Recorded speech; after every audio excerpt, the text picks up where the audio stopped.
Good day, Tamers. So a quick little thing about this version of my deck. It is technically a 47 card deck, as in that's how much space I need to actually run the deck as it is, with 3 option spaces left for what you want specifically.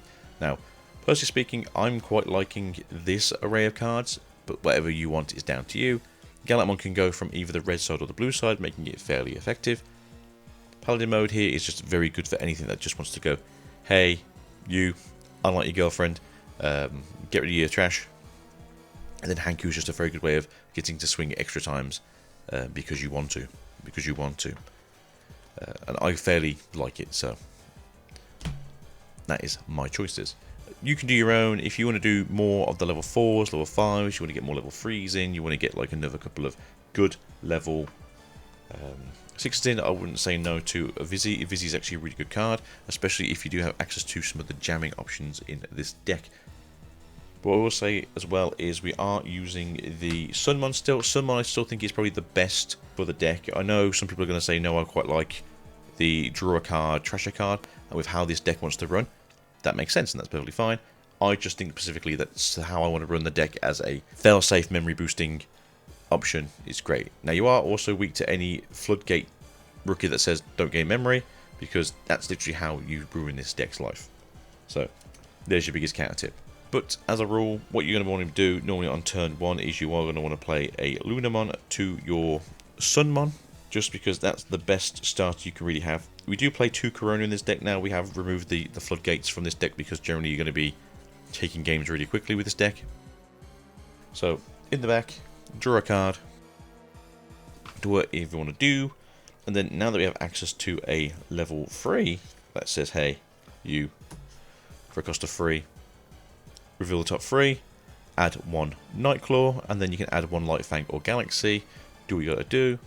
Turn goes to your opponents, they do their thing. If Lunamon isn't removed from the field, you can then move out, and then you can take it back to hand and gain 2 memory.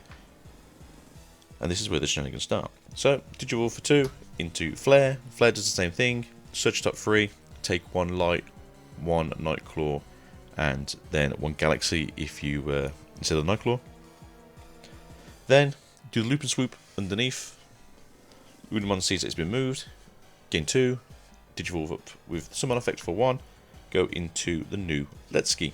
Letski then goes, hey, I see that there's 2 of the same levels in this stack. There's a 4 and a 4. I'm going to now play out a Tamer from my hand. I would like Sayo. Okay, seems perfectly fine so far. You then go, I want to Digivolve up into GraceNovamon.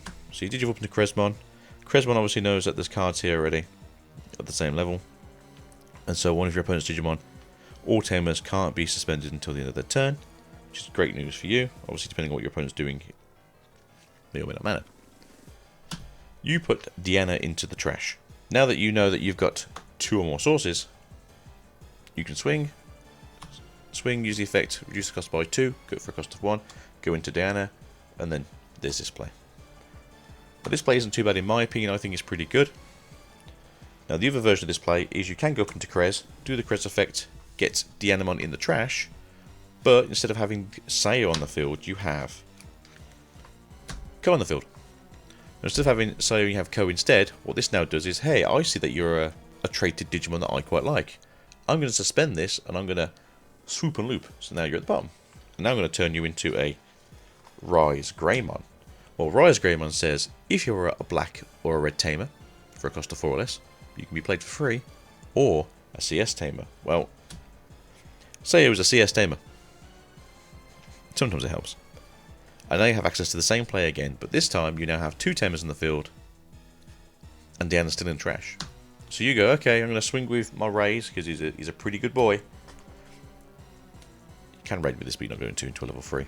Then you get to suspend Sayo to go into your now Deanna. Deanna now has Secret Attack +1, self-mitigation damage,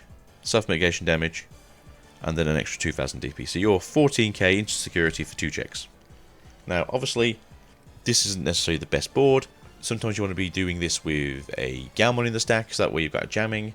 You can also swing with Krez if you wanted to originally, but it's a different version of the stack that you want to do entirely. Still your turn, somehow.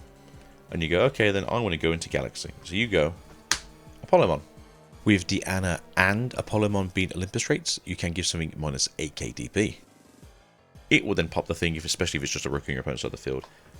But at the end of turn, you may Digivolve into a GraceNovamon, and then attack with a Digimon. Well, that's going to be the only Digimon on your side of the field. So you go, okay then, you go up, up, up, you go into GraceNova. GraceNova now attacks for free. You now have access to 5 checks on turn 2. You will have 17k damage, and you now have access to 3 different layers of security. So what I mean by this now is, you've got 2 4s and 2 5s and 2 6s. Now, I will say, because you're running an ace, you don't necessarily want to be using the ace as a way of stopping Grace from being removed from the field. But the option is there. So I would say is that you will probably want to do like Lesky's effect to then remove Lesky and Fiera. And then you might want to have to use Kresmon's effect to get rid of Rise and Kresmon. Now, if you can survive 3 deletions effects, which is probably possible, and your opponent doesn't kill you on the crackback, you can then win the game with GraceNova on your turn 3. The deck itself is fairly solid, and I do think it's going to be a very good deck competitively. I do think that the free space you got spare, and then maybe looking at how you want to run the 7s, and maybe combining how you want to run maybe a Floodgate or 2 of the rookies, and that way you're not having to sort of hope for the best. But at the same time, the deck finds CS cards, and the deck finds its own traits very well. The only issue obviously is the Rise Greymon now can't be found, so that is kind of its own stopping point. But overall though, I think the deck is in a fairly solid place. Turn 2, get 2 Tamers out. You can generally keep turn as well on turn 2 to do all this effects. If you have the Blue Scramble, you can generally get up into some of your cards fairly simply. If you don't want to have to deal with the fact that this is a free cost, you can always go into the other Kres and then use Aseo to go up into this Kres.